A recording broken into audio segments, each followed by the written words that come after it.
Hi everyone, my name is PJ Antipoda and welcome to our channel.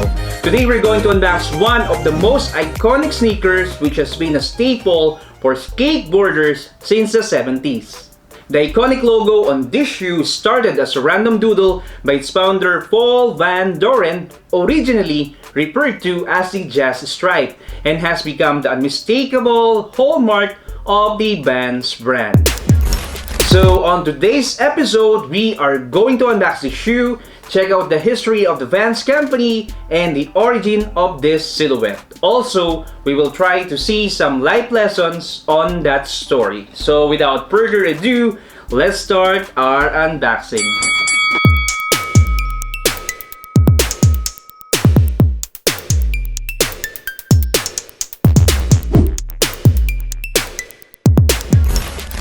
This vlog is another sneaker unboxing video, but we actually do a bunch of other stuff in this channel. So come and join your family and click the subscribe button now.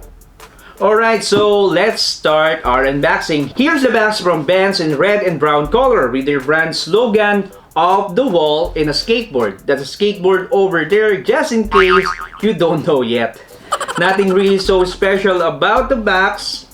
And on the side, you'll find the model of the shoe, the size, and the colorway. So let's go to the shoes now.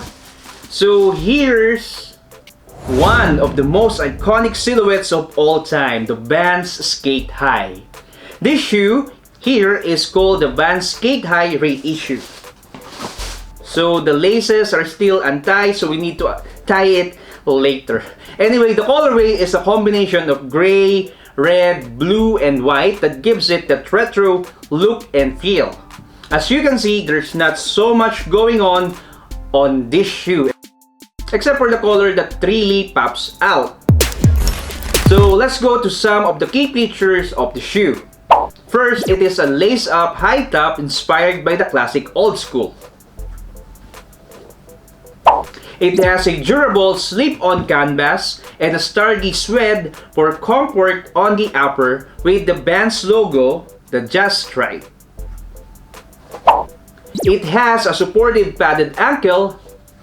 It has a vulcanized rubber midsole. And inside of it, it has a cushioned footbed.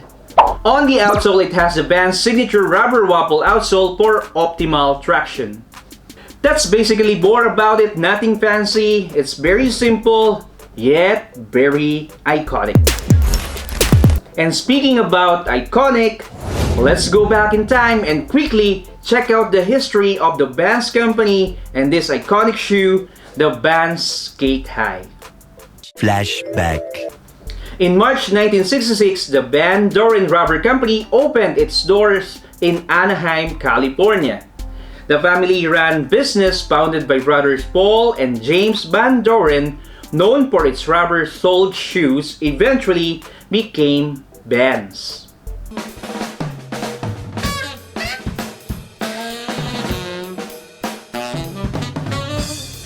The brand first garnered a following in the skate and surf world, later gaining popularity in the music, fashion, and the arts over the course of half a century. On the other hand, the Sk8-Hi story began in 1976 and was first called Style 38, as bands used a number of shoes in order to properly name them. But this particular style's story actually begins with the old school, known before as the Style 36, and is deeply rooted in the company's history with skateboarding.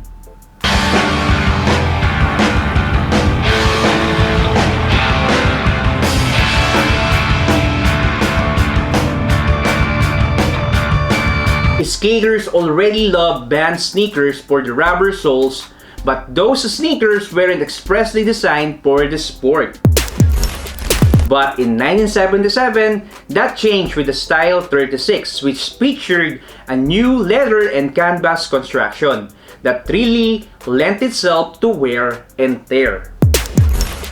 And in 1978, the Style 38, or what is better known now as the Sk8-Hi, officially arrived.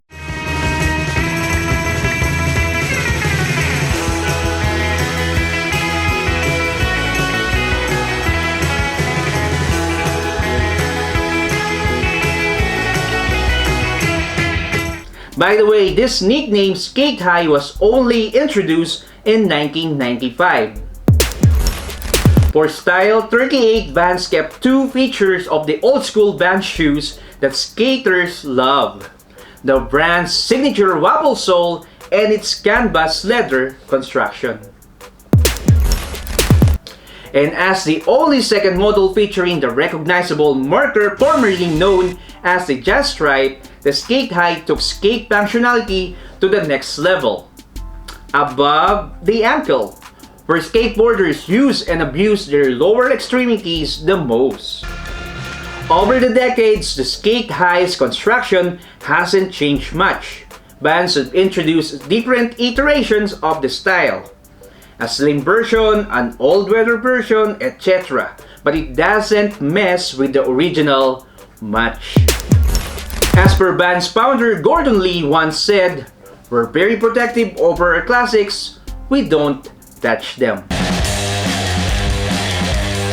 Together with a handful of other Vans classic styles, the Sk8-Hi remains as an exemplary ambassador of the side stripe aesthetic and the Vans heritage. Vans is one of the most liked sneaker brands on Instagram according to Complex. If the past 50 years show anything, it's that Vans' influence probably isn't fading anytime soon. And the Sk8-Hi's evolution is proof of a company that clips to its history and garnering new customer bases along the way.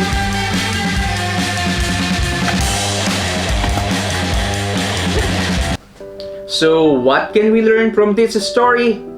Let's go with this quote. You don't have to change for someone to love you. You just have to find someone who loves you for who you are. And just like this iconic Vans Sk8-Hi, which everybody loves and has stood the test of time without changing much from its original, always remember that you are amazing just the way you are.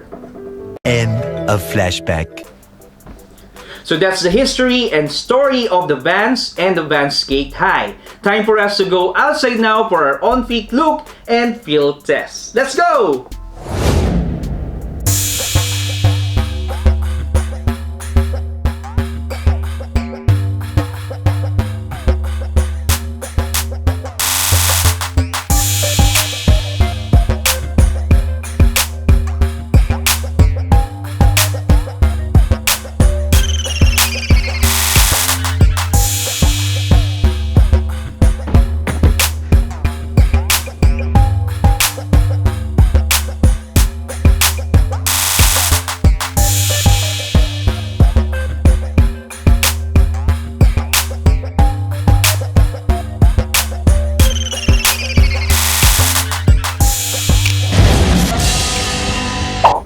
Alright, and so we're back. I hope you like our B-rolls for today.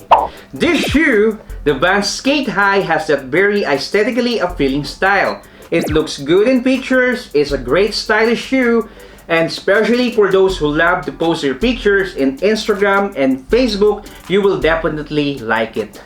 I'm very happy with my B-rolls. It looks good in the videos, and of course, it really looks good on the feet. With so many colorways to choose from, this shoe goes with almost any kind of outfit and style that you want to project. I like this colorway as it gives that retro, funky, and trendy look and highlights the Vans logo, which everybody is familiar with. And with this color combination, it's a real head turner. Even if it is a high-top shoe and have this padded build, it is actually very lightweight. It will not weigh you down and you can wear it all day long without tiring your feet. For those who love skateboarding, the high top with padding will definitely protect your ankles from injuries. The material used though in this shoe is not of premium quality, but not cheap either. We can say it's pretty decent. But as many reviewers and users already mentioned, this sneaker lasts for a relatively long time. even if you use it in extreme sport like skateboarding. The traction or grip of the outsole is really good. That's why skateboarders really love this waffle outsole of VANS. It's that good that you can still see them skate even when it's wet or raining. And it's very affordable. You can easily buy 2-3 pairs of different colorways without breaking the bank. So it would be a great gift for yourself or for the people you love this Christmas season. So do you have any VANS shoes or the same VANS Sk8-Hi in your closet or on your collection? How's your experience so far? Let me know in the comment section.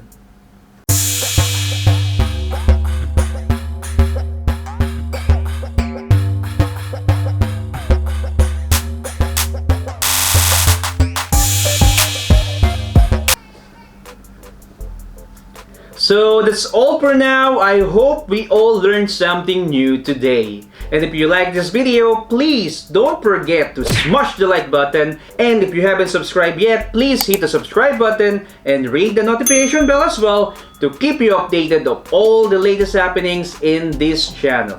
And let's stay connected by following me on my Instagram account at PJ_Ankipord. Thanks once again. See you in our next vlog. Merry Christmas to you and your family, and God bless us all.